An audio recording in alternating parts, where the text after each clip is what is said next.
Olá, que bom ter você aqui para mais um episódio do Storycast. Meu nome é Gabriel Giacomazzi, eu sou graduado em História pela URGS e produzo e edito este podcast juntamente com Lucas Delvin, que é mestrando em História pela URGS, e Kelvin Silva, que é mestrando em História pela PUC-RS.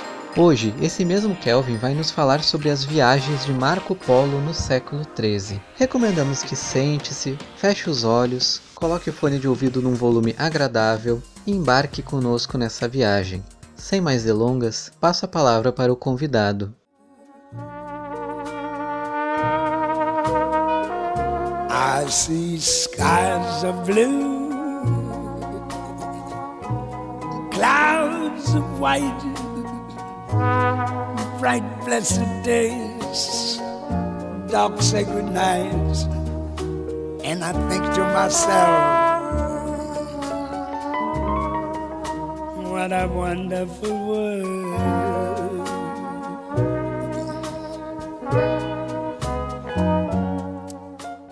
Olá, seja muitíssimo bem-vinda, muitíssimo bem-vindo ao Storycast. Eu sou o Kelvin, talvez você já me conheça de alguns episódios anteriores que eu gravei, um sobre a peste medieval e outro sobre o maravilhoso no Brasil colonial. Eu faço mestrado em História pela PUC do Rio Grande do Sul e o meu tema de pesquisa é justamente sobre o maravilhoso. Por isso que eu estudo viajantes, sobretudo os viajantes que vieram ao Brasil do século XVI, mas também os viajantes medievais que possuíam uma forte tradição do maravilhoso, como Marco Polo, Jean de Mandeville, entre outros. Para que a gente conheça, então, um pouco da obra do Marco Polo, o Livro das Maravilhas, é importante que a gente saiba do contexto socioeconômico, de todo o pano de fundo pelo qual Marco Polo empreendeu suas viagens. Se a gente não compreender esse pano de fundo, vai ficar uma coisa meio assim, solta no ar. Mas vai ser rápido, eu prometo para vocês. Pois bem, o século XIII, que é o século de Marco Polo, é na realidade conhecido por vários historiadores como o apogeu, o auge da Idade Média. Isso porque, como chamaria o Legoff, a Europa do século XIII é uma Europa das belas cidades, uma Europa onde proliferam centros econômicos extremamente importantes que se associam justamente às grandes cidades medievais. Isso aconteceu por um processo histórico longo, cuja periodização vai variar a gosto da interpretação de cada autor, mas basicamente a Europa do final da Alta Idade Média e depois do início do que poderíamos chamar de Baixa Idade Média, é uma Europa que mais do que nunca se lança ao comércio exterior, sobretudo encabeçado pelos mercadores. Estes sujeitos que estão profundamente relacionados à proliferação das cidades, uma vez que eles contribuíam com a mercancia, não é? Com a troca, com a venda, com o comércio mesmo, ao saírem da Europa e irem a locais distantes, trazendo então ao continente produtos que não eram muito comuns. Mas o processo é longo, não vou me ater muito nisso. O importante é saber que a Europa do século XIII é uma Europa onde o comércio é muito profuso nas cidades, que são basicamente divididas em três grandes grupos sociais: os mercadores, os artesãos e os intelectuais. Bem, os intelectuais são aqueles eclesiásticos, aqueles sujeitos responsáveis pelo saber medieval e que também estão muito relacionados à própria universidade, uma vez que constituem-se também nas cidades espaços de saber que são extremamente importantes ainda hoje. Há também os artesãos, aqueles que constituem guildas, as famosas guildas medievais, dos sapateiros, por exemplo, dentre outras, e, claro, os mercadores. Os mercadores medievais, na realidade, são o que a gente poderia chamar de as origens da burguesia do mundo moderno. São os ricaços, de fato, que se dividem basicamente entre dois grupos. O grupo dos mercadores itinerantes, ou seja, aqueles que vão fomentar o comércio saindo do seu local e viajando, portanto, nessa viagem, recolhendo produtos e revendendo estes produtos na Europa. Esse é o caso de Marco Polo, por exemplo. Mas há também aqueles mercadores sedentários. Os sedentários eram justamente os mercadores que preferiam contratar outros sujeitos para fazerem esse trabalho. Posteriormente, eles vão se tornar, por exemplo, banqueiros, vão deter um poder econômico poderosíssimo, tendo não só bancos, mas vários imóveis, e chegavam a contratar alguns grupos de artesãos. Mas claro que esses grupos sociais que eu elenquei são apenas uma simplicidade, não é? Apenas um resuminho. Havia outros, por exemplo, o grupo das prostitutas, ou daqueles outros que vendiam seus serviços de outras maneiras. Mas nos interessa aqui que esses mercadores, no século XIII eles foram muito beneficiados por um processo histórico que a gente chamaria de Pax Mongólica. A Pax Mongólica, a paz mongólica, se deu por conta das invasões de Gengis Khan, o famoso mongol que foi talvez o conquistador mais bem-sucedido da história em termos territoriais, uma vez que ele conquistou boa parte da Ásia, tendo batido as portas da Europa, e que é um pouco conhecido também, inclusive, em Game of Thrones. Em Game of Thrones nós temos os Dothraki, que são aqueles povos, para além das fronteiras de Westeros, que amavam cavalos e utilizavam os cavalos como forma de guerra, e que tinham como líder o Khal. No nosso caso, da realidade histórica, nós temos o Khan. O Khan é o título e o Gengis é o nome do sujeito. Mas essa relativa paz, ela se deu justamente porque, ao dominar territórios do mundo asiático, haveria então uma facilidade de comunicações, uma vez que este mundo começa a se tornar mais unificado politicamente. Então haveria uma facilidade de comunicações, uma facilidade mesmo de comércio, uma vez que haveria maior segurança para os mercadores, as taxas seriam unificadas, enfim, abriria então à Europa uma ótima oportunidade para explorar a Rota da Seda, que é justamente este caminho por onde os mercadores iam da Europa ao que hoje a gente chamaria de China, para obter não apenas a seda, que era muitíssimo cara na Europa, não era revendida por valores altíssimos, mas também outros produtos. É nesse contexto, na cidade de Veneza, que Nicolau e Matteo Polo voltariam de uma viagem que eles haviam feito ao Oriente com uma missão. Nessa viagem, eles encontraram o neto de Gengis Khan, Kublai Khan. Kublai Khan havia pedido a Nicolau e Matteo que enviassem à sua corte até 100 sábios para convertê-lo ao cristianismo. Era basicamente de ser convencido pelos cristãos a adotar a sua religião. Nicolau e Matteo, então, em 1271, ao chegarem em Veneza, se deparam com o filho de Nicolau, o Marco Polo, que então tinha apenas 15 anos. E levam o guri para uma viagem que duraria mais de 2 décadas. Pois, empreendendo essa viagem, eles chegam ao Oriente, novamente à corte de Kublai Khan, e vem uma oportunidade de se integrarem à burocracia do grande Khan e o fazem por 16 anos. É durante esse tempo que Marco Polo fica, então, no Oriente, empreendendo viagens a serviço de Kublai. E nessa brincadeira se passaram 2 longas décadas. Até que em 1295 ele volta a Veneza, sua cidade natal, e apesar de voltar podre de rico, acaba sendo preso. É que a Itália desse período possuía um contexto político extremamente complicado. Várias facções se degladiavam e Marco Polo pertencia a uma facção que, vamos dizer assim, não estava indo muito bem, o que na realidade foi uma ótima coincidência histórica, uma vez que na prisão ele vai ditar as suas viagens, todos os seus relatos, as suas descrições daquilo que ele viu e daquilo que ele ouviu, a um companheiro de prisão chamado Rusticiano de Pisa. E é aí que a gente chega finalmente às viagens de Marco Polo, ou o Livro das Maravilhas. Mas é claro que eu não vou descrever o livro nas suas minúcias, nos seus detalhes, isso deixo para vocês caso queiram ler o Livro das Maravilhas. O que eu vou fazer é tratar de 2 grandes tópicos que permeiam basicamente todo o livro. O primeiro é o maravilhoso, já que afinal de contas o próprio livro se chama o Livro das Maravilhas. Vamos ver o porquê que é assim e que maravilhoso é esse que a gente pode encontrar em Marco Polo. O segundo tópico é sobre a alteridade, ou seja, o modo como Marco Polo via os outros povos com culturas diferentes da sua. Pois bem, quem já ouviu o meu episódio sobre Maravilhoso no Brasil colonial já sabe do que se trata. Basicamente, maravilhoso é tudo aquilo que arregalava os olhos dos europeus, tudo aquilo que espantava eles, que os deixava atônitos e que resistia à explicação, era algo mais ou menos inexplicável. Portanto, frequentemente o maravilhoso estava associado ao sobrenatural, ainda que ele não se resuma a isso. Hoje, no mundo contemporâneo, a gente chamaria o maravilhoso de fantástico, ainda que esse termo não fosse utilizado naquela época e não tivesse o mesmo sentido. Uma vez que o maravilhoso não é exatamente uma criação literária, não é exatamente algo que surgiu da imaginação de alguém. O maravilhoso é toda uma coleção de objetos, segundo o historiador Jacques Le Goff, que eram tidos como reais, ainda que pudesse ter havido algumas dúvidas com relação a algumas coisas, e que maravilhavam, espantavam, assombravam os europeus.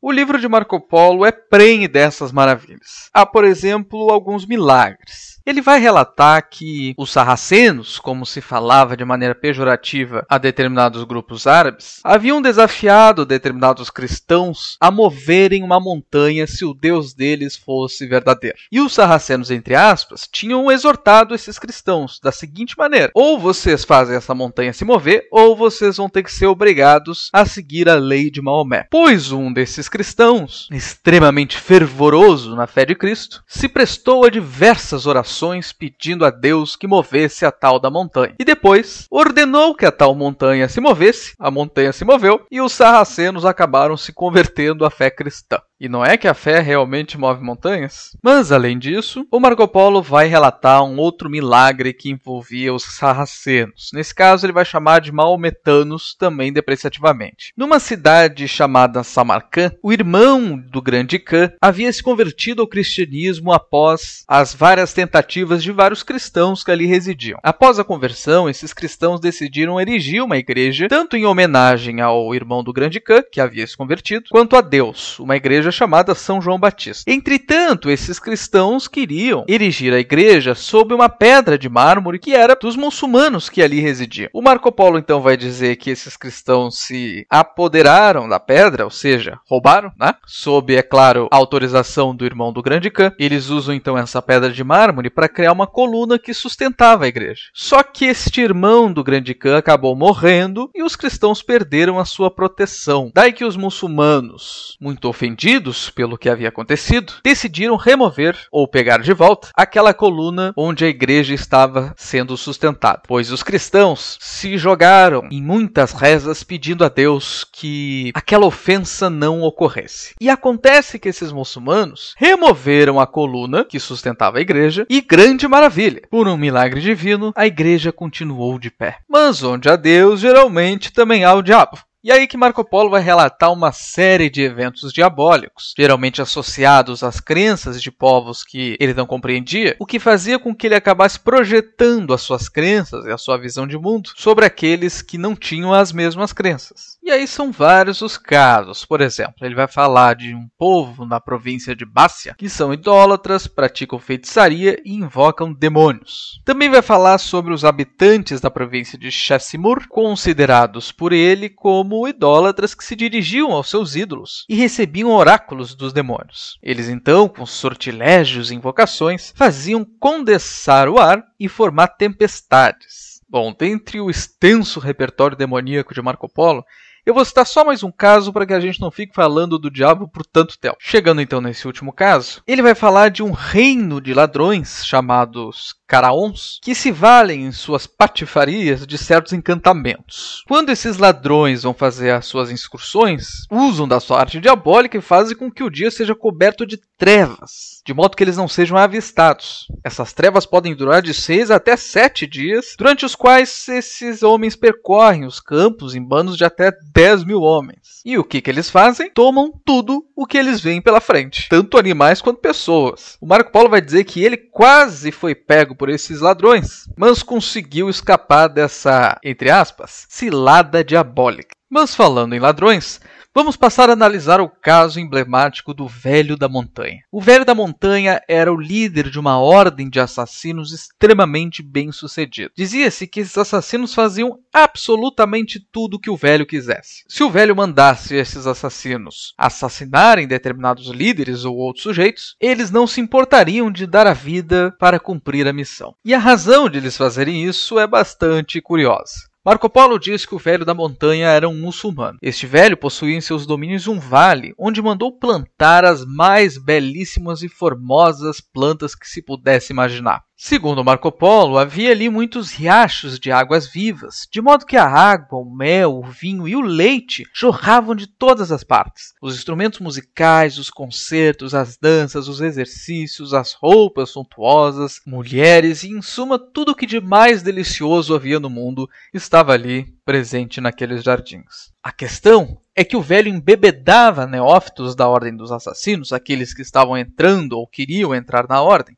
E quando esses sujeitos apagavam com a sua embriaguez, o velho mandava que os levassem até este vale encantado. Quando eles acordavam, então se deparavam com todas as delícias do mundo e ficavam lá por um tempo, até que o velho mandava que novamente os embebedassem, fazendo com que eles caíssem em sono por decorrência de sua embriaguez, e aí removiam os sujeitos desse vale. Quando eles acordavam, o velho dizia que se eles fizessem tudo aquilo que ele quisesse, os sujeitos voltariam àquele paraíso quando morressem. E aí, é claro, eles faziam tudo o que o velho queria. Quem está familiarizado com o mundo dos jogos eletrônicos talvez vai lembrar de um grande clássico do mundo dos games, que é Assassin's Creed. No jogo, o protagonista, o Altair, faz parte de uma ordem de assassinos comandada por um velho que mora numa montanha. Mesmo que o nome Marco Polo não exista no jogo, seus relatos ainda fazem parte do nosso imaginário. Bom, evidentemente que há muitos mitos, muitas lendas e outros relatos maravilhosos que seriam muito extensos para que eu descrevesse aqui. Mas eu vou finalizar com 2 que são bastante significativos no terreno do maravilhoso. Começando então pelo caso da ilha de Angamã. Angamã é uma ilha que tinha uma abundância estranha de todo tipo de perfume, além de árvores frutíferas de diversas espécies. Lá, o Marco Polo observa que seus habitantes vivem como animais, são selvagens e muito cruéis. Adoram os ídolos e vivem de carne, arroz e leite, mas também comem carne humana. Mas o que de mais maravilhoso há nesse relato mesmo é que esses homens possuem uma cabeça de cachorro. Sim, segundo ele, a cabeça desses sujeitos parece-se com a de um cão, assim como seus olhos e dentes. Na verdade, isso não é bem uma novidade para os europeus. Desde a antiguidade, viajantes que iam ao Oriente relatavam a existência de povos com cabeça de cachorro. Nesses relatos, esses cinocéfalos, como eram chamados,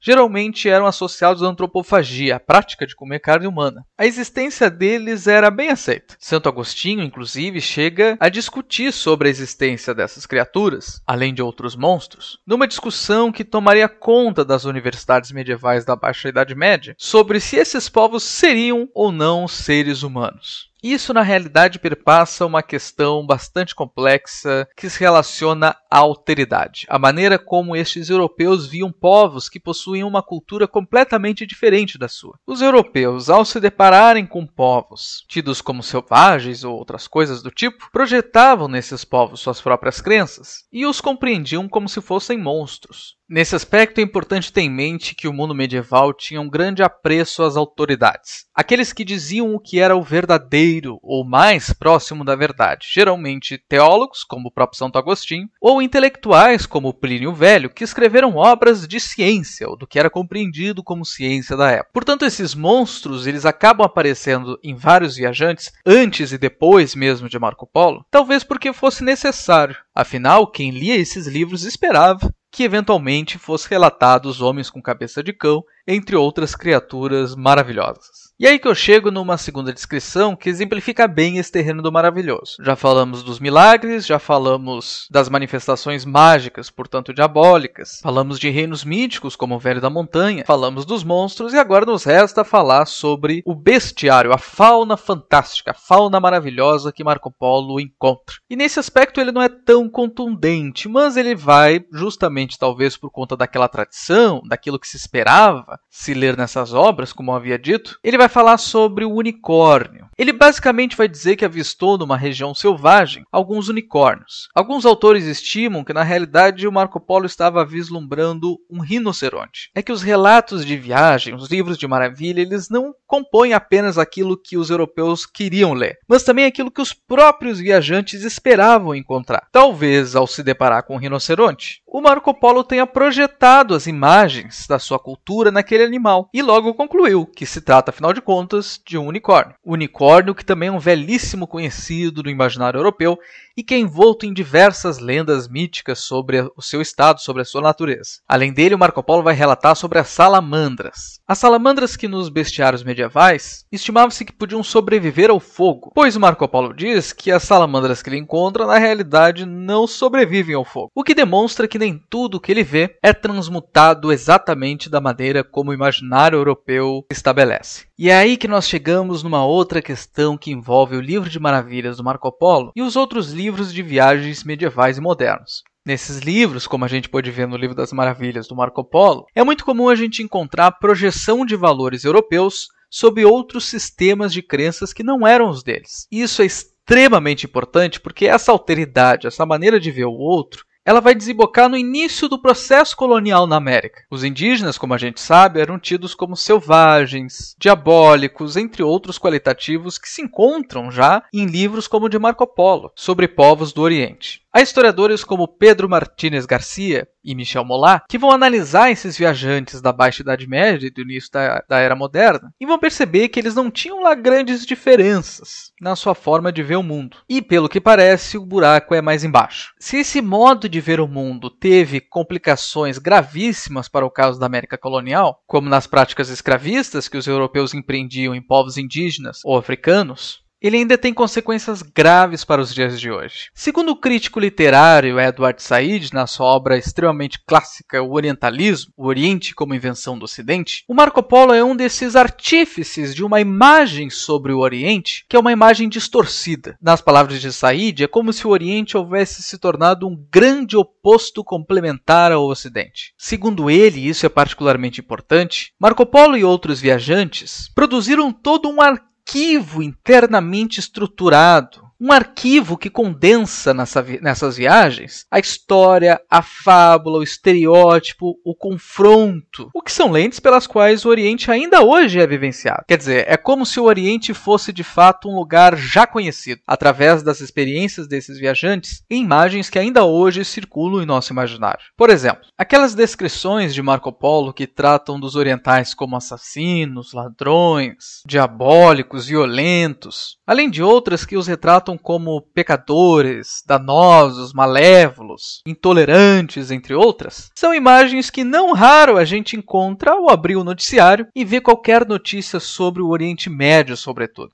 Especialmente após o 11 de setembro, onde uma profusão, um tsunami mesmo de imagens sobre o Oriente acabaram invadindo as casas dos ocidentais. Daí que as imagens do muçulmano como radical, violento, intolerante, como se na faixa de Gaza só houvesse homem-bomba, como diz aquela música, fossem resgatadas. Isso sem falar das imagens que ainda associam o Oriente ao mundo do exótico, ao mundo do maravilhoso. O caso mais óbvio é de Aladim, que é um ladrão e que rouba uma lâmpada mágica e com ela faz grandes maravilhas. A historiadora Débora Olshansky, que pesquisa cinema e possui uma página do Instagram chamada Cinema História, analisou 70 filmes e suas imagens e representações sobre o Oriente. A leitura de suas conclusões é quase como se a gente estivesse lendo o Livro das Maravilhas de Marco Polo. Por fim, convido a vocês, ouvintes, a lerem o livro de Marco Polo. Sua leitura traz grandes benefícios, como, por exemplo, nos convidar à reflexão sobre a maneira como nós vemos e compreendemos aqueles que são outros, aqueles que diferem de nós, o que é extremamente importante em tempos de ódio, incompreensão e intolerância como o que nós vivemos. Um grande abraço e espero vê-lo ou vê-la novamente aqui no Storycast. Até mais!